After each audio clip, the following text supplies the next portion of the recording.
Mom, Dad, I humbly suggest you save some money and shop Amazon for back to school. It's for my growth, meaning my body's growing at an alarming rate. And clothes you buy me this year will be very small very soon. Plus, the clothes I love today will be out of style tomorrow. But at least your wallet doesn't have to be my fashion victim if you shop low prices for school at Amazon. Hopefully this is helpful. Amazon. Spend less, smile more.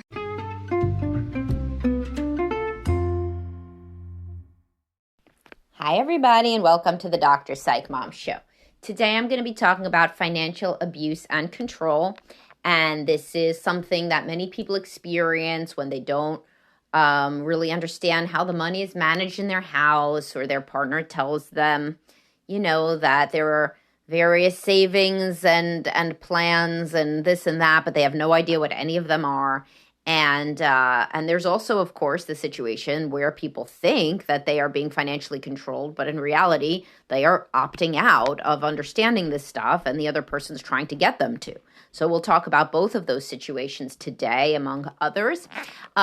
Before that, I'll tell you to subscribe. Most recent subscriber episode, and there's about over 150 others, is you can co-create a happy marriage. So intentionally and mindfully, you can create a good marriage, and that's what a therapist helps you do. But I also talk about what that philosophy and that worldview looks like in that episode.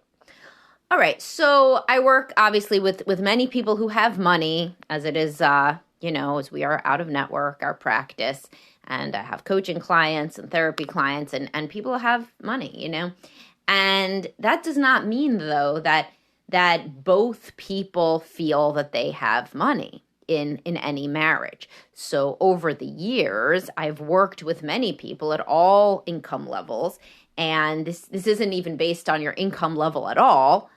Of course, it does feel more egregious when there is like a huge income and one person still doesn't feel like they can spend any money. But generally, it's just as bad, obviously, at any level. So what does this look like? It looks like that one person, usually the woman, because men out-earn women, so men usually make the money and they know where it goes and everything, but not always. Obviously, as I've talked about a lot, I have a lot of clients, and increasingly 30% of women are primary breadwinners, and that, of course, includes single women, I think, or single moms, but either way, it's growing and growing and growing. So the numbers eventually, I would imagine, going to equalize to who earns more in the relationship. And over the years that I've been working, I've seen more and more women earn equal to or more than their husband. Now, I've never seen that somebody makes way less money, but they're in full control of the money. You hear of those situations, but that was more, that's something that I've really never seen, is that somebody who makes no money at all says, these are all of our retirement accounts, and there's this and this and this and this, and we're not allowed to do this because of this. But I am sure that happens, also. What I usually see is the person who makes more money, though, is in charge of how the money is dispensed, and what accounts it goes into, and what the retirement plans are, and what the college savings plans are, and what we can spend on and what we can't spend on.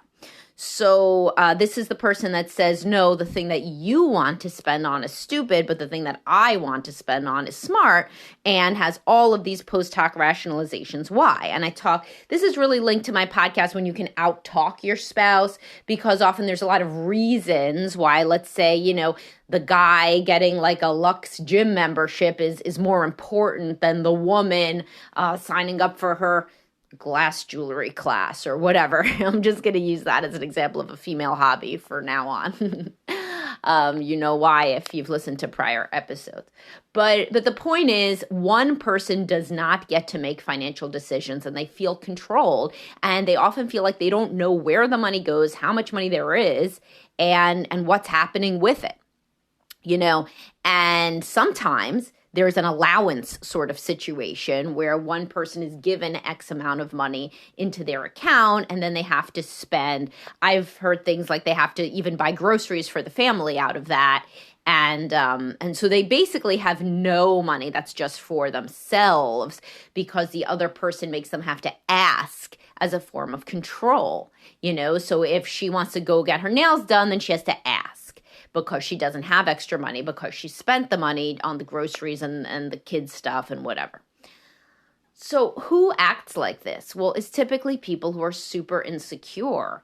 This isn't conscious to them, but they don't want the other person leaving them. And they feel like if that person had equal power, then that person might leave, and the person may or may not, I have no idea, but they're making it more likely to have an unhappy marriage because this person feels controlled. So they're pretty much self-sabotaging. Their main desire is to keep this person invested. And instead of doing it through being loving and attentive, they're doing it through control because they're very insecure. And frequently they grew up in a house where they got coerced and guilt-tripped and controlled by a parent. And so that's the way that they know how to keep somebody close, is to use these more insidious forms of control and even abuse. Abuse is like if somebody wants to, and any of it is really quite abusive. So like, let's say you want to go get your hair done, right? And he says, no, you're not going to do that. I don't want you to get your hair done, so you're not going to. That's not a good use of money. And then he goes and, does whatever he does because if anything that isn't buying food for the family or buying, a new roof for the house or whatever is necessary. This just means like your needs are not as important as my needs. And I will use my preferences to control what you do. And therefore I will not give you money for the things that I don't consider are valid. So some people use an allowance because that's how they divide things up. One person makes the money and then he gives the other person, it's the woman. I've never heard of a man getting an allowance and I've not, but perhaps it happens. And I'm sure people will write in and tell me that. But has to happen in the world. It's a big world. But so she gets XYZ for her allowance and like they're both okay with it sometimes because she mismanages money from her own account. Like that's like what she thinks is that she has ADHD or she's like an overspender. Sometimes people are really addicted to spending. They're addicted to shopping, for example. I've worked with many people addicted to shopping. It's similar to being addicted to gambling or addicted to anything. It's an addiction. It's a dopamine hit every time that you buy something. So some people ask their spouse to just only give them access to XYZ money, however much that amount is, because they're scared of how they will use it. That's a different sort of situation, and that's co-created. It does, if that is, though, the only way that that person is working on it, then that's pretty dysfunctional and enmeshed. It's making the partner the prison guard, and that person, if you yourself struggle with shopping or spending addiction, then you should be seeing a therapist to treat that so that you don't have to be like a child that is given an allowance by the only adult in the room, which is your spouse, because that's not going to be good for your lives. That's going to make you increasingly resent that person and your self-esteem is going to drop lower and lower because it's obvious every day that you cannot handle yourself and that person can. So that is not a functional dynamic when there's only one adult in the marriage. There are other situations, by the way, where I've seen men who are begging the woman to sit down and look at all of the accounts in case they die or something, and she won't. She's like, I can't deal with that. I don't understand money. Don't even show it to me. So that is not a situation that is financial control. And frequently men in that situation are like, this sucks. Like, this is an extreme burden. And I wish that I had a teammate who was sitting with me saying, okay, maybe we should, put this amount away from our paychecks for retirement. And how much do we need in retirement? And like, to somebody who grew up feeling that their parents were not a team, and did see maybe financial abuse or control or substance use or fighting or whatever, they really have a yearning to be a team member, to be like a team player with their spouse and to make big decisions together and to very much feel like decisions are made and there's like a system of checks and balances, because otherwise it feels like they are the only adult in the room and they are some sort of, it's like a parent-child dynamic and they don't want that. And then in some cases, and I have a podcast and a post why women are scared of making money, a lot of women are told that they're just not good at math or not good with money, and they just have a lot of anxiety around money at all, and they almost prefer to put their head in the sand. A lot of younger women in particular, as you get older, you see, like, don't do that. You want to know what's happening with your money.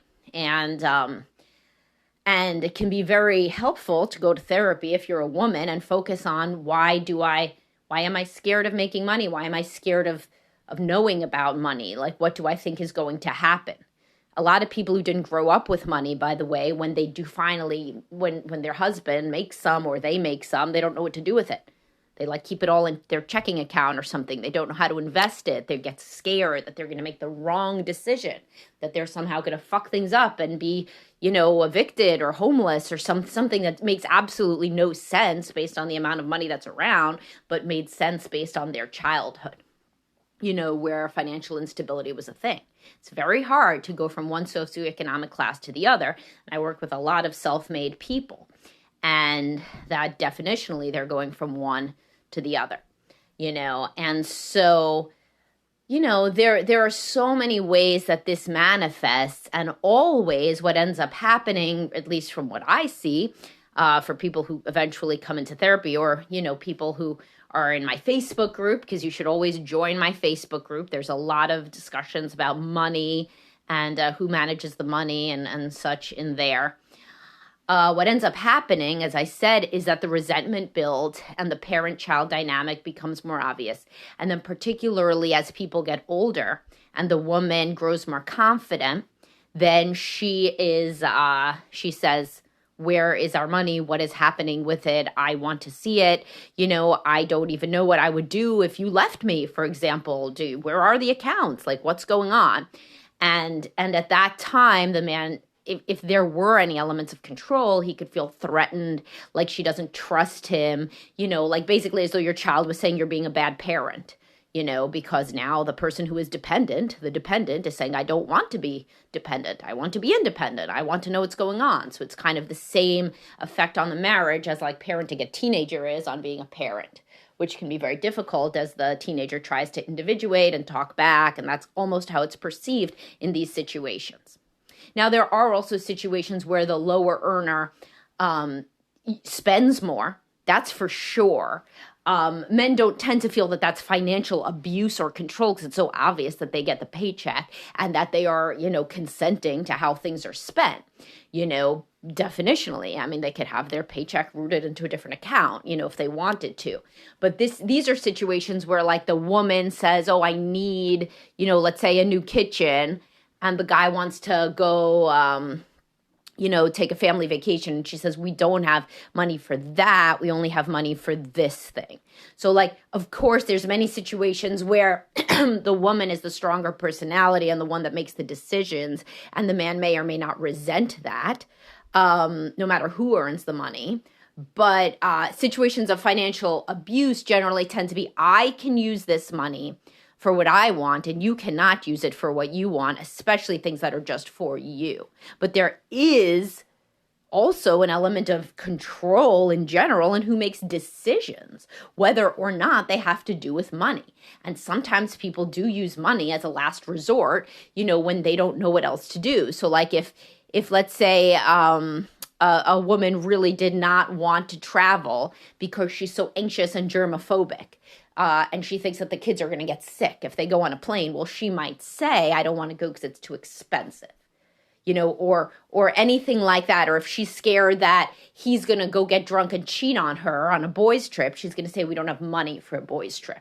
So that is a different sort of thing. And of course, a man too. He doesn't want her to get a bunch of new outfits because he's scared that means that she's not into him, that she wants to go out with her girlfriends. A very preoccupied attachment man would say, no, you can't get a new outfit for going out with your girlfriends, to your friends, to the mom's night out, because we don't have money for that. But in reality, he's threatened because she wants to look good when she goes out and he's not going to be there. So there are also many, many times that people use money, consciously or subconsciously. This could be below the level of consciousness, as a control mechanism. And it's because they have a different sort of insecurity that they don't feel as comfortable voicing.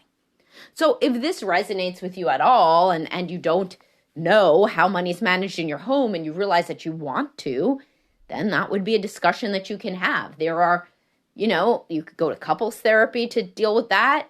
Definitely, money is a big thing that is talked about in couples therapy. It's one of the biggest problems that couples face. It's like up there with like parenting, in-laws, money, sex. Like there's, those are big issues.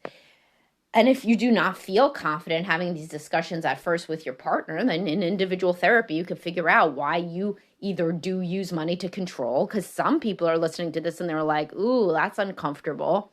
Like I wonder if that's what I'm doing. And I know that my partner has said that they don't understand what goes on with the money in this house and this and that. And why do we have money for some things and not other things and blah, blah. So that could be something to explore too.